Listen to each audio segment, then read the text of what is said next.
अहिले चाहिँ निजामती कर्मचारी विरुद्ध यसलाई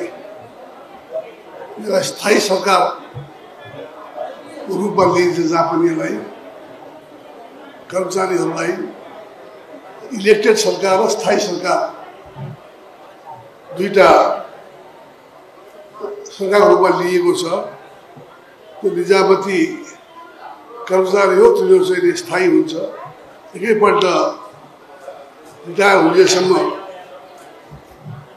कर्मचारी भइरहनुहुन्छ। इलेक्टेड सरकार भनेको त पिरियडिकल इलेक्सन माथि आउने, जित्यो भने रहने, हार्यो भने जाने।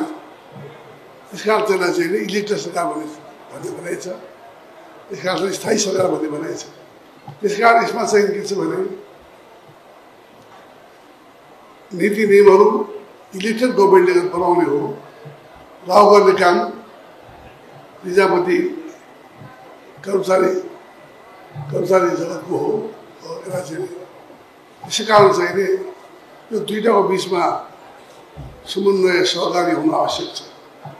त्यसै कारण मलाई विश्वास छ यसमा चाहिँ नेपाल कर्मचारी युनियन स्थापना दिवस यसमा चाहिँ तपाईँ छलफल गर्नु होला। आखिर एउटा किसिमले हिँडेर जानु छ। अब अरू कुराका सम्बन्धमा अब यो कर्मचारी कुन पार्टीका छन्, कुन पार्टीका छैन भन्ने कुरा कुन पार्टीको छ, हिजो कुन पार्टीको थियो, दोष लगाउनु भन्दा पनि उसले काम चाहिँ सरकारको निर्णय लागू गर्नुपर्ने छ। हिजो कुन पार्टीमा थियो, कुन पार्टीमा छैन भन्ने कुरा होइन। जस्तो तपाईहरु नेपाली कांग्रेसले समर्थित हुनुहुन्छ, कोही एमालेसित समर्थित होला, कोही माओवादी समर्थित होला, तर उहाँहरूले चाहिँ कुनै जुसुकै कारणले भए तापनि उहाँ कर्मचारी भइसकेपछि उहाँले चाहिँ सरकारको निर्णय मान्नुपर्ने हुन्छ। र कर्मचारी युनियनको काम पनि त्यही हो, अरू कर्मचारी पनि त्यही हो। यस किसिमको एउटा व्यवस्था मैले बनाउनु छ। व्यवस्था बनेन भनेदेखिलाई कुनै पनि सरकारले काम गर्न सक्दैन। कर्मचारी युनियनको कलमा चाहिँ कुन पार्टीबाट समर्थित छ त्यसको सहयोग भयो भने काम हुँदैन। हाम्रो पार्टीको पनि छन्, सहयोग भएर गर्नु गर्न सक्दैन। त्यसै कारण चाहिँ यसमा सबै पार्टी समर्थित, पार्टीबाट समर्थित कर्मचारी भए तापनि सरकारको निर्णय लागू गर्ने काममा कर्मचारीको कर्तव्य हो। यसमा सबै लाग्नुपर्छ भन्ने धारणा छ। अब मलाई धेरै कुरा छैन। म अघि भन्नुभयो हाम्रो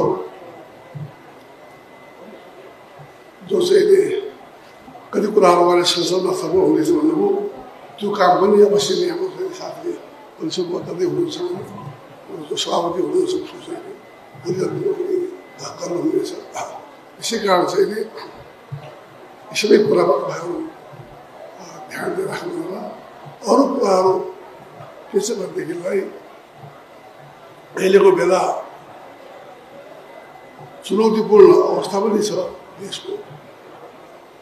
यसै कारण चाहिँ चुनौतीपूर्ण अवस्थामा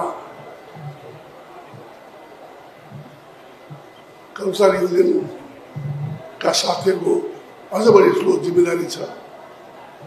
यो चुनौतीपूर्ण कहाँ चुनौती आएको छ भन्ने कुरा सबैले बुझ्नुभएको छ, मैले भन्नु पर्दैन। अहिलेको बेला यो चाहिँ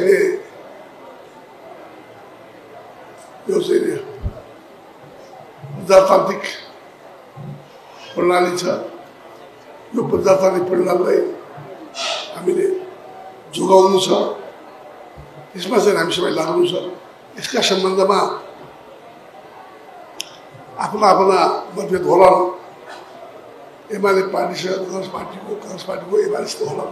तर एउटा कुरामा यो बहुदलीय प्रजातान्त्रिक प्रणाली र गणतन्त्र व्यवस्थाको सम्बन्धमा कुनै पनि दुईटा पार्टी बिच कुनै मतभेद छैन। र हामी पुरा त्यसपछि समर्थन छ हाम्रो। त्यसै कारण छैन अरू खास कुरामा हाम्रो एउटै धारणा भएको हुनाले यसमा गर्ने कुरा छैन। कति कुराहरू हामी मुख्य प्रतिस्पर्धी हौँ एमाले र काङ्ग्रेस पार्टी। कति कुरा समस्या आउन सक्छन्, समस्याको समाधान गर्नु पनि हाम्रो कर्तव्य हो। मलाई विश्वास छ ओलीजी र मैले मिलेर अरू साथीहरूले मिलेर पनि हामी यही समाधान गरिदिनेछौँ। यस कारण साथीभाइहरूले चिन्ता गर्ने कुरा छैन। अहिलेको बेला कुनै पनि हालको चाहिँ प्राप्त भएको जुन उपलब्धि छ, पुरा सङ्घीय गणतान्त्रिक लोकतान्त्रिक व्यवस्था छ, त्यो व्यवस्थालाई अझ बढी स्थायी गराउन हाम्रो आवश्यकता छ। यसै काम हामी सबै लाग्नुपर्छ र सबै लागु गर्न छ। मलाई अवगत कुरा गरिहालेँ। तपाईँहरू चाहिँ भनेको स्थायी सरकार हो। स्थायी सरकारले चाहिँ जुनसुकै पार्टीको सरकार भए तापनि त्यसको चाहिँ निर्णय उहाँले मान्नुपर्छ। तपाईँलाई चित्त बुझिया छ, तपाईँले आफ्नो किसिमले भन्न सक्नुहुन्छ।